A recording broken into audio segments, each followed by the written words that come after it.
Welcome to Cut and Mix. I'm Vanessa Hundley, aka DJ Audioprism, here to cover all my favorite subjects from music to movies to people.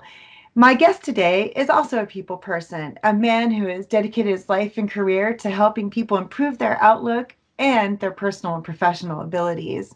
He's a teacher, a mentor, and a best-selling author on Amazon, Mr. Marc Hoberman. So Marc, thank you for joining me today. It is so exciting to have you on board. I've read so much about you, but to actually be able to learn more behind your story is what we're really here to do. So I know you've accomplished a lot over the years, and you focus a lot on self-awareness and empowerment for people of all ages.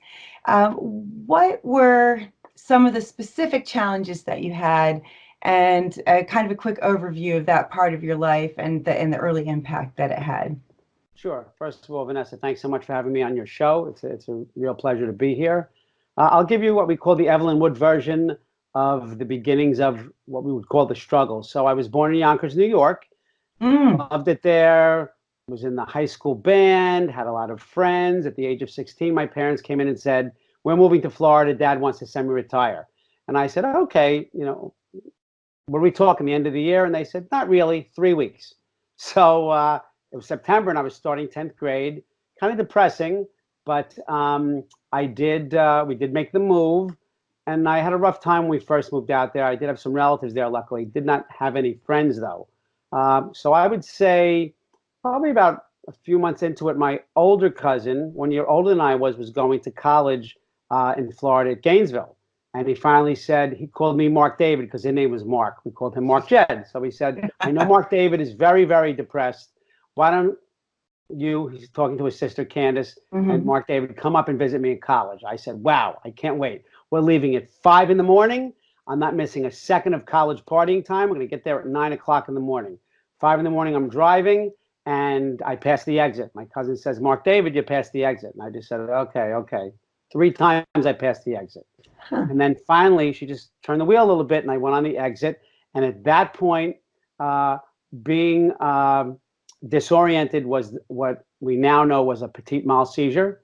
And it only lasted about 2 minutes because then it turned into a grand mal seizure. Oh. We were heading towards a toll booth. And the rest, I'm telling you, I was not conscious for this. So my cousin told me that she had to steer the car through the toll booth. And then she had to try to move the gear shift. And we had a little transmission problem after that. But we pulled over, a cop car came, said, "What's wrong? Is your cousin on drugs?" She said, "Of course not." Yep. And I said, "I'm fine." I got up and I fell into the policeman's arms. And then 3 hours later, came home with a bottle of pills called Dilantin and a diagnosis of epilepsy. I was about 16 and a half at the time. As it turned out, when I was 13, I probably had a seizure. And I thought we thought I fainted in the basement of our apartment building. That was probably the first seizure. I was going to ask you if you'd shown any kinds of symptoms or Yeah, any that more. that was Yeah. it. I came home disoriented, but my mother said, "Oh, you're home early. Why don't you go down and get milk for lunch?" I went down and never came back up. We went to the hospital. I passed every test they gave me. Couldn't find anything. I did fail something called the EEG, electroencephalogram, and that's the only thing that showed any abnormalities. But the doctor said, "You know what? Since he had a hit on the head, maybe someone hit him, maybe he was sick and fainted. If nothing else happens, he passed all the other tests. We're okay to go. Any problems, let us know." Nothing happened. Here we are, fast forward 3.5 years later. I have this incident in the car behind my 1977 kind of new Mustang. So wasn't able to drive for 6 months because laws vary from state to state. But in Florida, you could not drive for at least 6 months until you were seizure free. Now, I was seizure free for 6 months, but not the first 6 months. Had a lot of seizures, probably over 21 seizures while on medication. The medical care was not good where I was in Florida. My parents said, "Let's move back to New York," where I met a doctor who, thank God, saved my life, gave me the best medication for me. But it was quite a struggle for 2 years after being diagnosed. I couldn't drive. I had to rely on other people. I can tell you now, after being an educator for 33 years, I was definitely what someone would say clinically depressed. We never got that diagnosis. I never looked into that. My mother had had a stroke when she was 39. I was in 6th grade, 5th grade, and she was a very strong woman, and she came out of it really fine. And she came into the room after crying with my father in the bedroom, after the first seizure. And she said, listen, you're a good looking boy. You're funny. You have friends. You have a good sense of humor. You know what else? You have epilepsy. And she said, it's going to keep you grounded. And, we're going to be fine. We're going to get you best care, which actually took 2 years. And I took her advice, but not for a lot of years. First 2 years was really bad. First of all, I was depressed from moving away from my friends. Then I had this debilitating, or what I thought was a debilitating illness. And then about a year and a half later, I started to research the illness because I was definitely determined at that point to not let my illness or my struggle define me. I was going to define me. And that was after the pity party, which should have taken 2 weeks. It took 2 years. And I went to the library and I researched the illness. I wanted to, keep your friends close and your enemies closer. Epilepsy was my enemy, and I kept it closer. 9 people knew until I was 54 years old when I published my book. And quite honestly, I had started the book years earlier, and life gets in the way and you get busy, and I didn't finish it. Lo and behold, my son is 15. He's diagnosed with IBS, irritable bowel syndrome, and he's getting depressed. And he's happy-go-lucky. And I'm handling it and being very methodical, calling the doctors, looking into things. And my wife said to me, you're so unemotional about this, and you're doing a good job and everything, but you're so methodical. I don't know how you can handle it so well. I'm a mess. And I said, I don't think I'm doing it to pretend I'm strong. I think I'm doing it this way because I live this. And that's when the light bulb went off my, went off of my head. And I said, you know what, if I can help you feel better and I can help Scott, my younger son, feel better, I think others should learn from this, because my parents would have fared much better had they had some kind of book or something to read. There were no podcasts back then. There was no internet back then. And they wouldn't seek solace with their family members because there was a stigma attached. I didn't want people to know. And we told the very closest of family members. But the first book, I said, wow, what a great title. If you can see this, it was Search and Seizure. Yes. There was no, underneath it, it says Overcoming Illness and Adversity. But that was not there in the beginning. So it was Search and Seizure. And a lot of people thought it was a book about the Fourth Amendment. And they see the car and they said, is this a book of fiction about a drug deal that happened in your car? And I said, no, I had a seizure in that car. So I then changed it to this, which is Adversity Defeated. Now, turn your struggles into strengths. Same book, but one additional chapter. After the original book came out, 2 months later, I had my first seizure on medication, 25 years seizure-free. So I handled it so much better, and it was not because I was an adult, because I wrote the first version of the book. And, I stared. My wife came down. She saw me on Facebook for 15 minutes just staring at the screen, and she said, what's the problem? And I said, nobody knows that I have epilepsy. But when I hit send and I post this, they're going to know. And then I just hit it, and the outpouring was just unbelievable. I feel that having this struggle, the book is not about epilepsy. It's about overcoming adversity. My adversity just happens to be via the epilepsy. But I don't think I've become the man I am in spite of my illness. I think I became the man I am because of it. It has shaped who I am. And I embraced it. I didn't push it away. And after doing so many, over 40 radio interviews and podcast interviews and being in the newspaper, and I've been blessed in that regard. But I was horrified to learn that, I joined some epilepsy groups.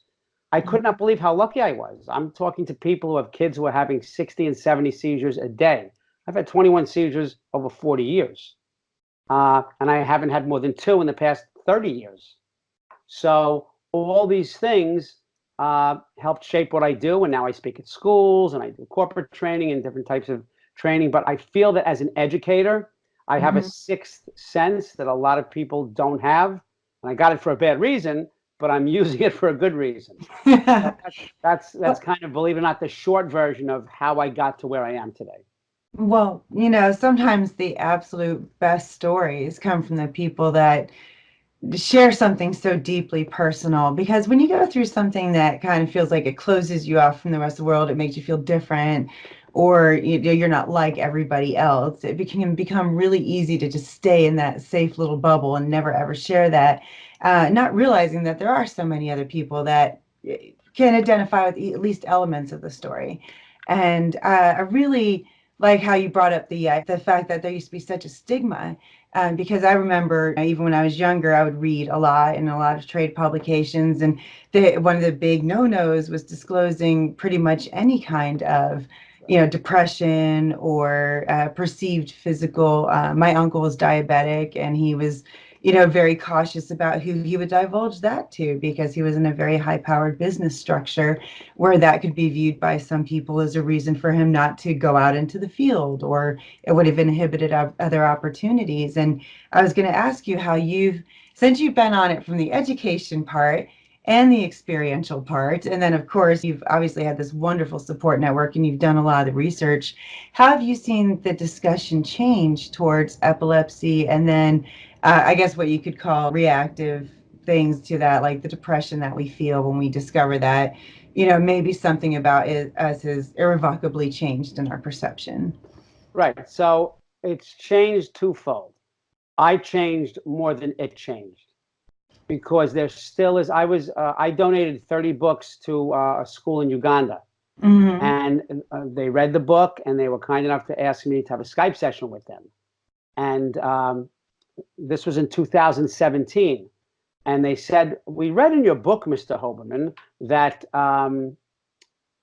people run towards you when you have a seizure. They try to help you, and that's very strange to us.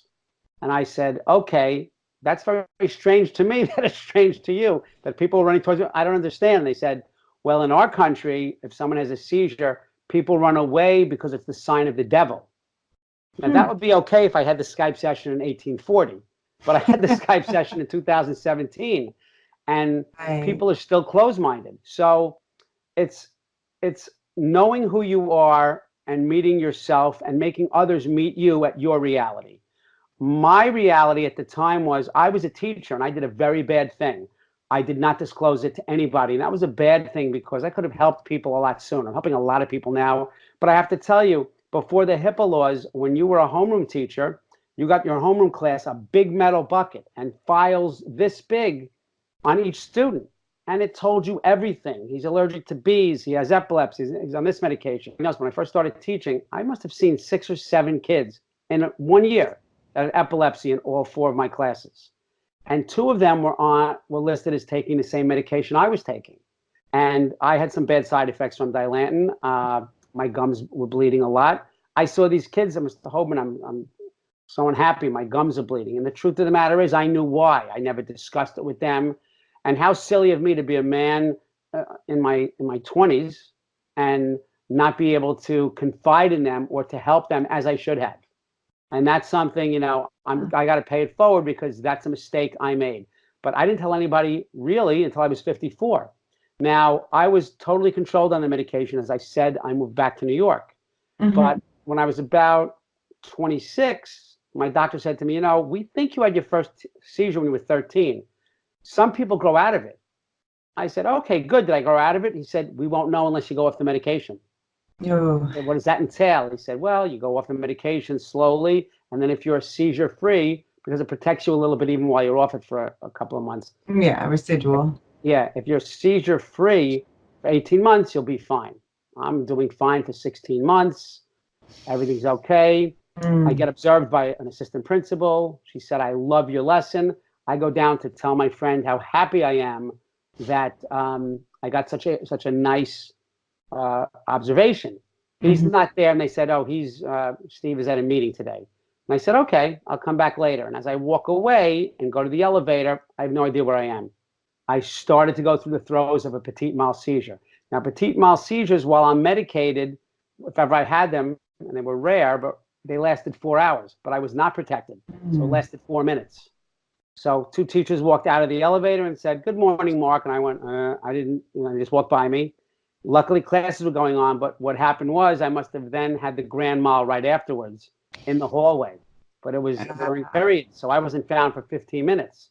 Now, Oh. this was in a tough neighborhood in the South Bronx.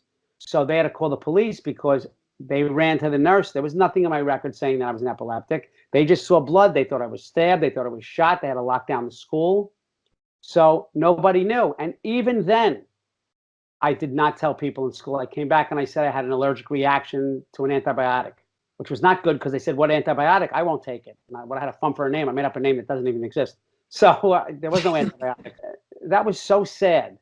And I Yeah. look back upon that an adult should be. Now I'm saying to myself, how do teenagers feel? When I taught this in my classroom, some girl started crying, and she came up to me, she said, I have epilepsy. I said, you shouldn't cry because you have epilepsy. You've heard my story. And she said, no, I'm not crying because I have epilepsy. I've had it for 4 years and I've never told anybody. You talking in class made me have the strength to tell people that. You need a support network, but the support network has to start with you. Yeah. I co-authored a book, as you know, for a former opioid addict who's now going to law school and speaking at I was just going to ask about Yeah, that. Stephen Hill. His story is tremendous. I taught him for the SAT through Great Success Education, my tutoring business. And I Is only that found how out, you guys first met? Was through the Great Success, or yes, was I it? don't know. I don't know if he met me because he was stoned at the lesson, but I met him. Oh. So I called his mother and I said, look, many people may not tell you this, and she said, well, I'm aware there's a problem. You don't know what he's been through. I didn't know that it wasn't marijuana. I didn't know it was opioids. And she didn't tell me that. I knew 15 years later when he touched base with me after reading my book and said, hey, your story, you have to write a book. But, he's very big believer, and you have to have a support system also. But the support system has to start with you. That's why a lot of people go back to rehab so many times, because everyone around them wants to help them, but they don't have the buy-in.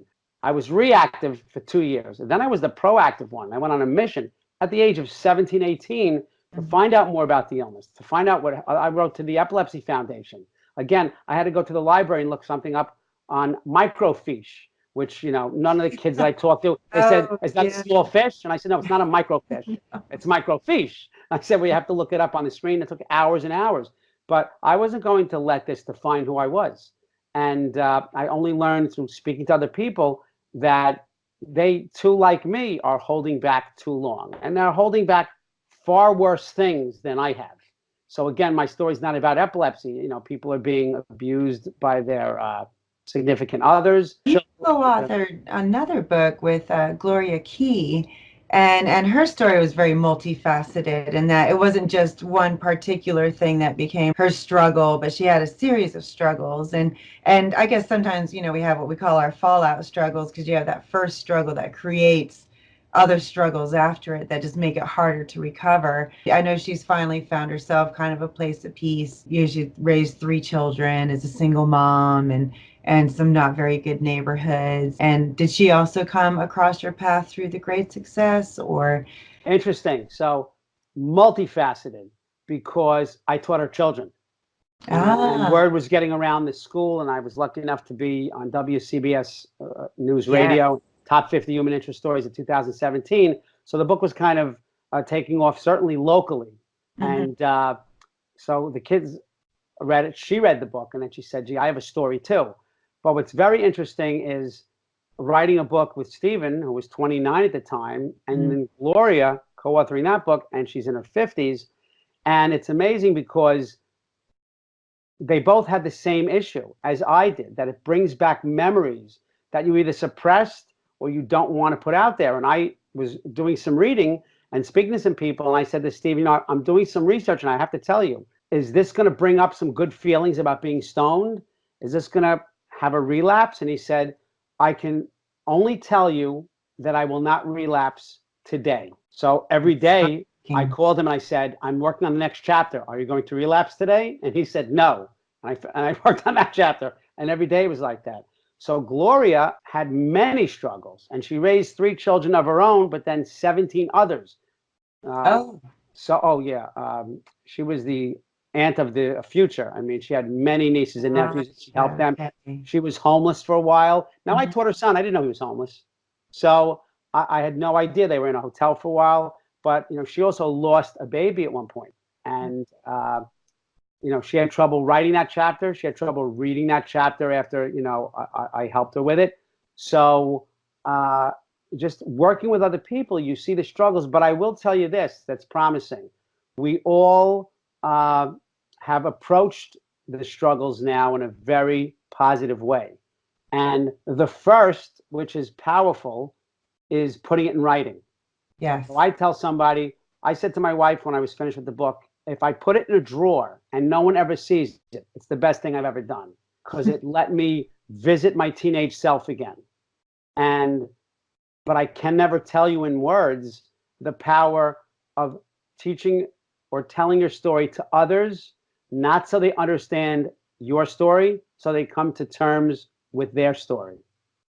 And that's something, as an educator, I felt sometimes in the classroom, because I love teaching so much, but this Yeah. was on a different level. This was like teaching on steroids. So it Because was, you teach yeah, kind of year round because you do school and you also do right. camps. So you get to kind of catch kids at a lot of different stages. Sometimes I'm sure the more relaxed camp setting can allow people to kind of take down those barriers they might put up at school when they're trying to fit in with their clique or their group. But Absolutely. It's a lot tougher because in school you have 12 months to acclimate. But you know what? Camp is 8 weeks, but some kids only go for 2 weeks. Some kids mm, go for 4 weeks. So I do a lot of staff training on group dynamics. I've worked with middle school and high school kids basically my whole adult life.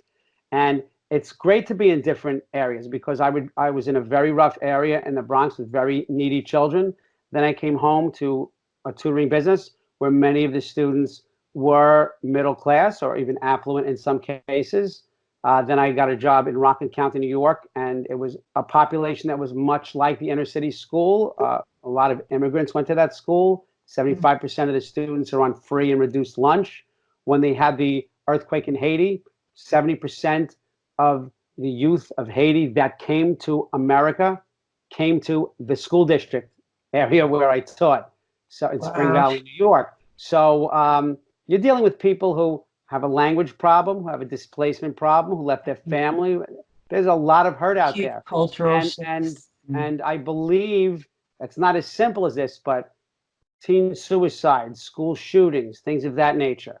It's very rare that someone wakes up one day and all of a sudden, like that, this happens. There's Mm. bullying going on. There's Yeah. problems and issues. We have, school psychologists, and we have teachers that are trained very well. And the teacher's job is more than a teacher. You're a parent. You're in loco parenti. You're a guidance counselor. There are guidance counselors, but there's got to be more programs like this, because academics is not the soul of a Mm. school.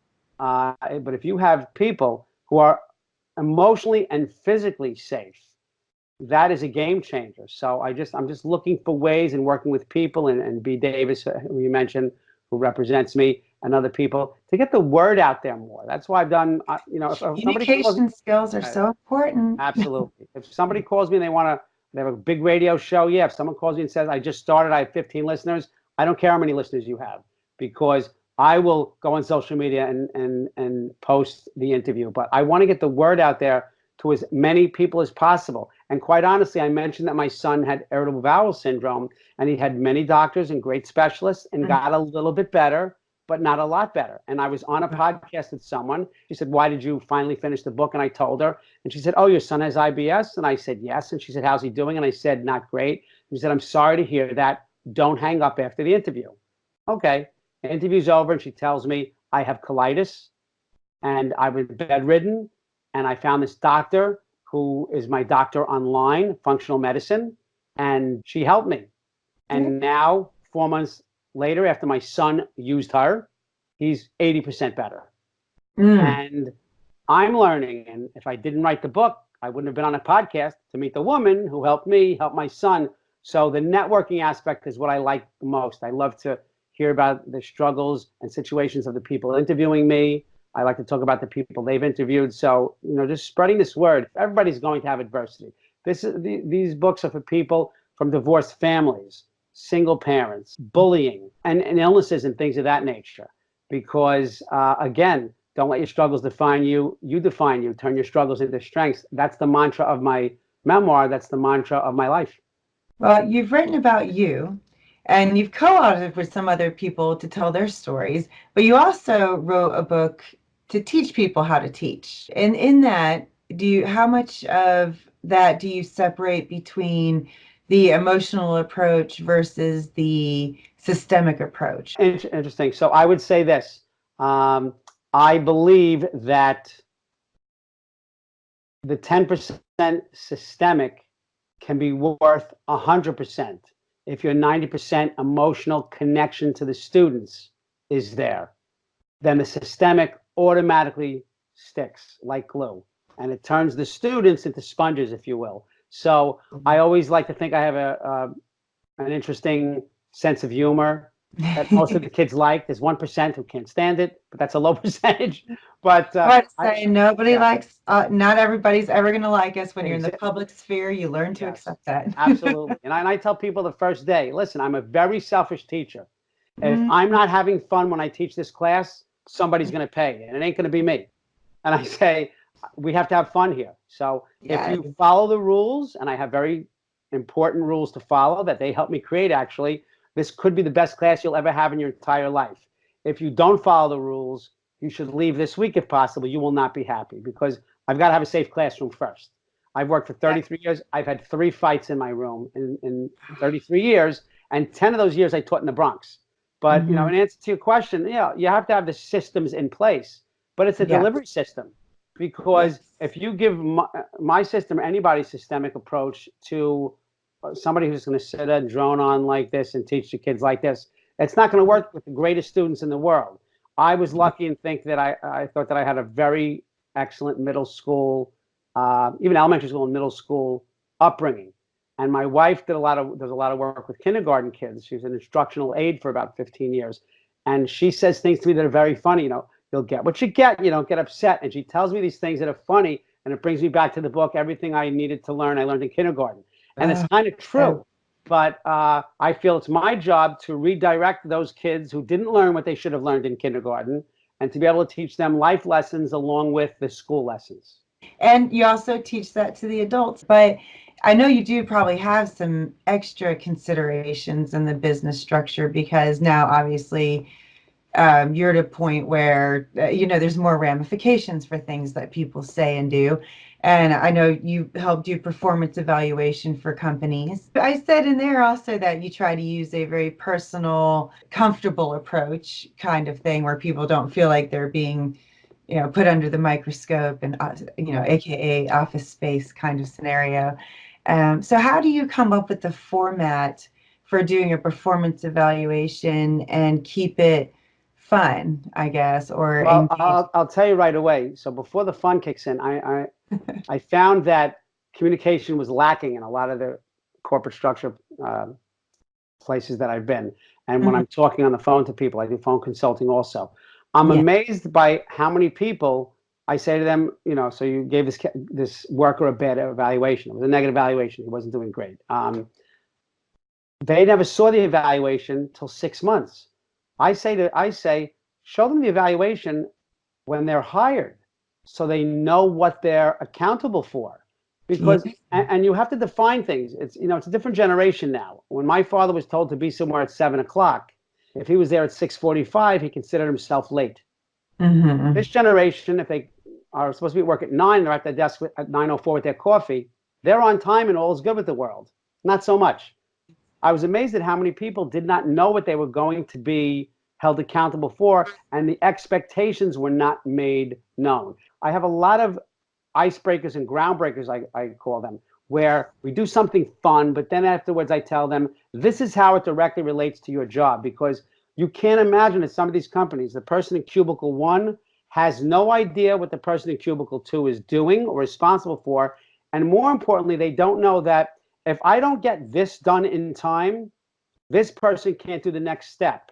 And they don't Sure. realize the connection. And that's a really important thing to do. I first learned that actually from a radio show 35 years ago when someone was on a business show and said, I want to open up a pizzeria. And the guy said, good. How long have you worked in a pizzeria?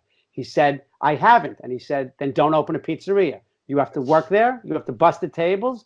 You have to make the sauce. You have to hmm flip the pizza up in the air. You have to look at the books. You have to deal with rowdy customers. You have to know all these things. The communication is not as good because of the millennials now who are amazing at texting. I've seen my son text a friend for 45 minutes. And I said, like, if you called for 5 minutes, could you kind of end this now? I mean, could you Yeah. back and forth? And it's hurt us in many ways. People have asked me in the educational realm if I like technology. In addition to certain other communication, yes, instead of no. We can communicate in more ways than ever before, but we're not necessarily doing it better. So Absolutely, absolutely. We're doing it much more, and yes, definitely, much, much. definitely not better. Absolutely.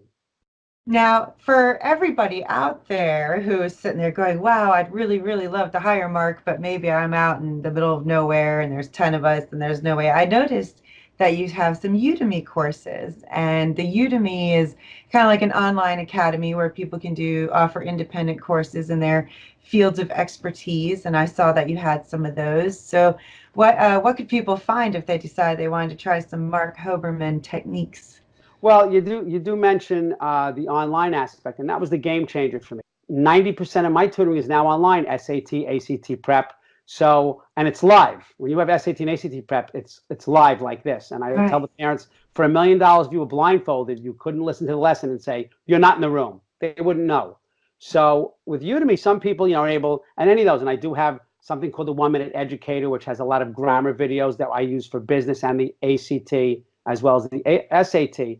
But those are plug and play. You play them. But otherwise, it's live, and we upload things in real time. There's no travel. Can I Right. borrow the car, Dad? There's no canceling of lessons because of the bad weather. Unless the weather's bad, and then and then they Oh, lose yeah. the power. It's Then the whole unfortunately. thing is shot. But otherwise, that's been a pleasure to do. I've met so many people. Now I can. Doesn't matter. You could be in any state. I mean, I taught the people in Uganda about my book, and they were in Uganda, hours and hours difference. And I've tutored kids in Israel. So there's a time difference, but it makes it more accessible. It's not just being Yeah. accessible, it makes more people accessible to me who I can learn from. Now, do you have any public appearances, either on stage or on TV, coming up? So I have a book group that read Adversity Defeated in Pennsylvania, and there's about 15 people who've read the book. So I've offered to come up and speak there. Also, I just finished some schools, and I do a lot of radio Uh-huh. shows. But I also retired to be able to do more. Hence, that's how I met you, the person who Yes. represents me. People can contact me also, but B. Davis is phenomenal. And I'm also with the Premier Speakers Bureau in New York City. And I'm going to be doing some schools, hopefully more with Stephen and Stephen Hill, have created a writing workshop. Now it's about the writing and getting your thoughts on paper and how to Yes. deliver the message. I'm now able, I did all those radio shows and all those appearances and book signings at Barnes and Noble while working full time, coming home and tutoring 30 times a week. So Yeah. now that I'm able to be out there more, now it's time for the media kit. Now it's time for me to travel wherever somebody wants me or to be online as we are now. So Yes. those are the things that are really going to be coming up in the future. Maybe we'll see you on a TED Talk or something one day. That's I mean, I could absolutely see we have you. applications for two TED Talks are in the works. So Look at we're going that. to do everything we can. Look, there's so much out there, but you really, I've said this to Stephen before too. Stephen's message is phenomenal. As I said, he must have spoken at over 100 schools. We are experts in our story and in Mhm. helping people overcome adversity, but you got to be an expert in marketing, and that's not my gig. Yes. So I'll do the Facebook things and things like that. And I've seen people have good messages, but I've seen them speaking 400 times, and it's just that their marketing of the story. So that is a struggle also, because I have this story that I know. I've spoken at hospitals, all libraries, schools, You have a colleges. story that will resonate. Yeah, exactly, with all ages. And when I leave, it's not just entertaining or what a powerful. I want to leave and say, wow, I can take some of the strategies he used and he employed and he implemented, and I can make my life better. Well, So how do that's people oh, find you? Where's the best place for them to go to find out two everything? best We're gonna put a places. little link too here. Sure, So that'd be great. Appreciate it. So one is marchoberman.com, MarChoberman.com. That's the author site. And we also have gradesuccess.com, GradeSuccess.com. there we go, ladies and gentlemen. Everywhere you can find Marc Hoberman and can find your pathway to success, emotionally and communicationally speaking. Marc, thank you so much for joining us here today. Pleasure. Thank you so much. I'm so looking forward to watching this go live and then seeing all the different developments that you have, especially as you get your media kit together Oh, sure. and we start, sharing that positivity with the world because everybody's got a story. Mm. And, also out there, ladies and gentlemen, if you really feel that you have a story that you want to tell, he co-authors books. He can help you tell your story too. So, Yeah, I think that's an Excellent. excellent, Yeah. excellent skill to be Thank able. you so much for your thoughtful questions. I really appreciate it. And it was a true pleasure to be on your show.